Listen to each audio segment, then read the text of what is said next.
Baiklah, kita akan memulai pembelajaran kita yang pertama, yaitu menyebutkan golongan bakteri. Nah, golongan bakteri yaitu ada 3. Ada yang tahu golongan bakteri itu apa-apa? Nah, yang pertama yaitu Coccus, Bacillus, dan Spiral. Nah, Coccus ini bakteri yang berbentuk bulat seperti bola. Dan Bacillus ini berbentuk batang, dan spiral ini berbentuk melengkung. Nah, di dalam Coccus, Bacillus, dan spiral ini terdapat variasi-variasi. Nah, variasi yang terdapat pada Coccus, Bacillus, dan spiral yaitu sebelumnya silakan buka buku halaman 26. Nah, di situ terdapat contoh-contoh golongan bakteri yang sudah Ibu sebutkan. Nah, yang pertama yaitu variasinya ada Micrococcus dan Diplococcus di dalam Coccus. Dan di dalam Bacillus ada variasi yang berbentuk Diplobacillus dan Streptobacillus. Dan selanjutnya pada spiral. Di dalam spiral ini ada variasi spiral dan vibrio. Nah, pada golongan bakteri ini apakah ada yang tidak paham? Apakah ada yang ingin kalian tanyakan? Di dalam buku yang telah Ibu sebutkan tadi juga ada pada halaman 26. Silakan buka. Oke, jika sudah kalian buka. Nah, ini pada pembelajaran selanjutnya ada yang kedua yaitu tujuan pembelajarannya ciri-ciri umum bakteri. Nah, ciri-ciri umum bakteri ini apakah kalian ada yang tahu? Seperti yang sudah Ibu sebutkan sebelumnya, seperti yang sudah Ibu gambarkan. Nah, ciri-ciri umum bakteri yaitu organisme yang sangat kecil dan tidak bisa dilihat secara langsung atau hanya bisa dilihat dengan bantuan alat seperti mikroskop. Nah, ukurannya juga sangat kecil dengan diameter 0,5 sampai 1 mikron dan panjangnya yaitu 1 sampai 20 mikron. Nah, kebayangkan betapa kecilnya bakteri ini. Itulah sebabnya kenapa bakteri hanya bisa dilihat melalui mikroskop atau alat bantu dan tidak bisa dilihat dengan mata secara langsung. Nah, dia ini juga organisme prokaryotik, organisme uniseluler, hidupnya berkoloni. Kenapa hidupnya berkoloni? Karena hidupnya berkelompok. Dan ada juga hidupnya dengan yang soliter. Nah, soliter ini hidupnya menyendiri. Kenapa? Kenapa hidupnya ada menyendiri dan berkelompok? Tapi yang setelah kita ketahui, bakteri ini kebanyakan hidupnya berkelompok atau berkoloni. Jarang kita temui hidupnya secara soliter atau menyendiri. Nah, bakteri ini juga mempunyai dinding sel. Ada yang ingin menambahkan atau sampai di sini sudah paham dari ciri-ciri umum bakteri yang kita sebutkan tadi? Jika kalian ada yang kurang paham, silakan bertanya kepada Ibu. Oke, jika tidak ada yang bertanya, kita lanjut ke tujuan pembelajaran yang ketiga, yaitu menyebutkan struktur bakteri. Nah, pada struktur bakteri ini, yaitu Ibu membawa contoh pada struktur bakteri. Kalian juga bisa lihat pada buku kalian masing-masing. Nah, di sini ada yang disebutkan dengan flagel. Nah, flagel ini yaitu alat gerak yang ada pada bakteri. Fungsinya yaitu alat gerak pada bakteri ini. Ini adalah alat geraknya, flagel. Yang digunakan bakteri sebagai alat geraknya. Tanpa flagel, bakteri tidak akan bisa bergerak. Selanjutnya ada kapsul. Nah, kapsul ini lapisan lendir yang berbentuk tebal dan padat. Ini kapsul. Ini lapisan lendir yang berbentuk tebal dan padat. Selanjutnya ada membran plasma. Nah, membran plasma ini sebagai alat transport elektron dan proton. Nih, membran plasma.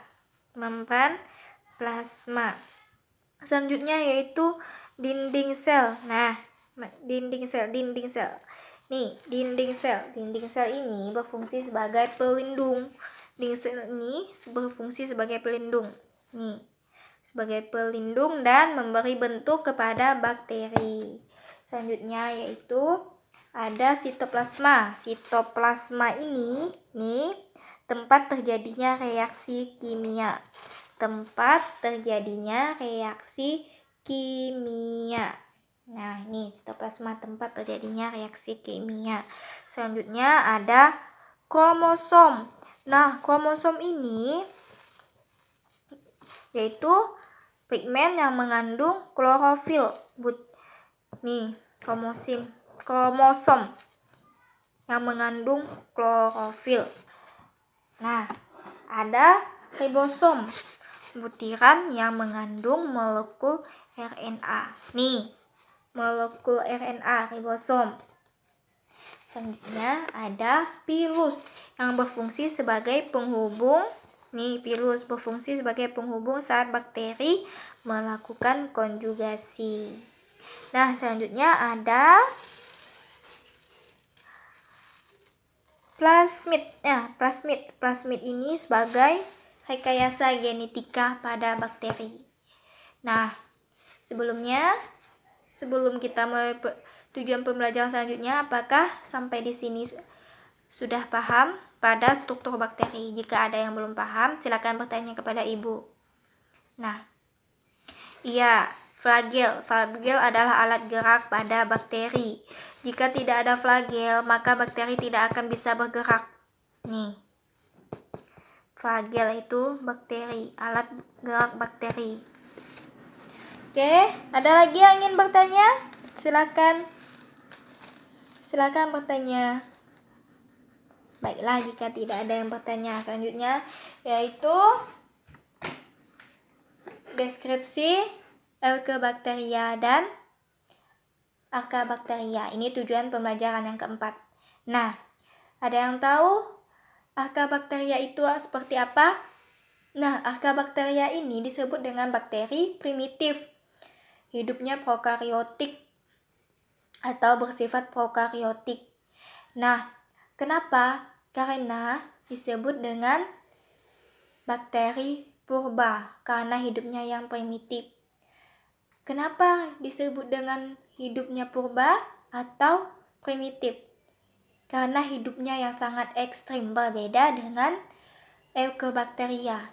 Kenapa disebut berbeda dengan Eukobacteria?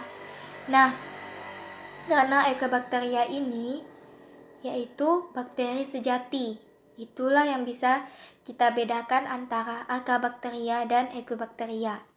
Archaebacteria dan Eukobacteria ini sangat berbeda. Bedanya yaitu Archaebacteria yaitu bakteri pada zaman yang disebut dengan zaman purba, yaitu hidupnya yang primitif dan sangat ekstrim. Dan Eukobacteria disebut dengan bakteri sejati. Itulah sebabnya kenapa Archaebacteria dan Archaebacteria itu berbeda. Dan selanjutnya yaitu yang kelima, tujuan pelajaran yang kelima yaitu ada peranan bakteri pada kehidupan. Nah, peranan bakteri pada kehidupan ini ada yang menguntungkan dan ada yang merugikan.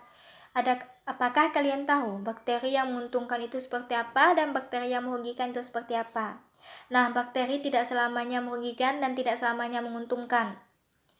Nah, bakteri yang menguntungkan ini ada dalam bidang industri makanan, contohnya pada spirulina, yaitu dalam pembuatan protein sel tunggal. Nah, spirulina ini digunakan sebagai pembuatan protein sel tunggal pada industri makanan. Nah, di dalam bidang obat-obatan juga ada, yaitu Bacillus brevis atau Bacillus brevis yang disebut dalam bidang obat-obatan, biasanya digunakan dalam pembuatan antibiotik. Nah, bakteri ini juga tidak selamanya menguntungkan, ada juga yang merugikan. Nah, ada yang tahu contoh bakteri yang merugikan itu apa? Nah, ibu akan mengasih kepada kalian contoh bakteri yang merugikan itu ada Treponema pallidum. Nah, Treponema pallidum ini yaitu yang menyebabkan penyakit pada manusia, yaitu penyakit spilis. Apakah kalian pernah mendengar penyakit spilis? Nah, penyakit spilis inilah yang disebabkan oleh bakteri Treponema pallidum pada manusia. Benar. Baiklah. Jika ada yang ingin bertanya, silakan. Alhamdulillah, tujuan pelajaran hari ini sudah kita pelajari semuanya, sudah kita bahas semuanya, dan akan kita lanjutkan pada minggu depan dan minggu selanjutnya. Nah, silakan kalian buka buku halaman 27. Di situ ada contoh soal. Silakan kalian kerjakan dalam waktu 5 menit. Cukup dikerjakan dengan 2 soal saja. Silakan kalian kumpulkan. Baiklah, waktunya sudah habis. Silakan kumpulkan. Alhamdulillah, pembelajaran hari ini selesai. Nah, jika tidak ada yang bertanya, akan Ibu akhiri.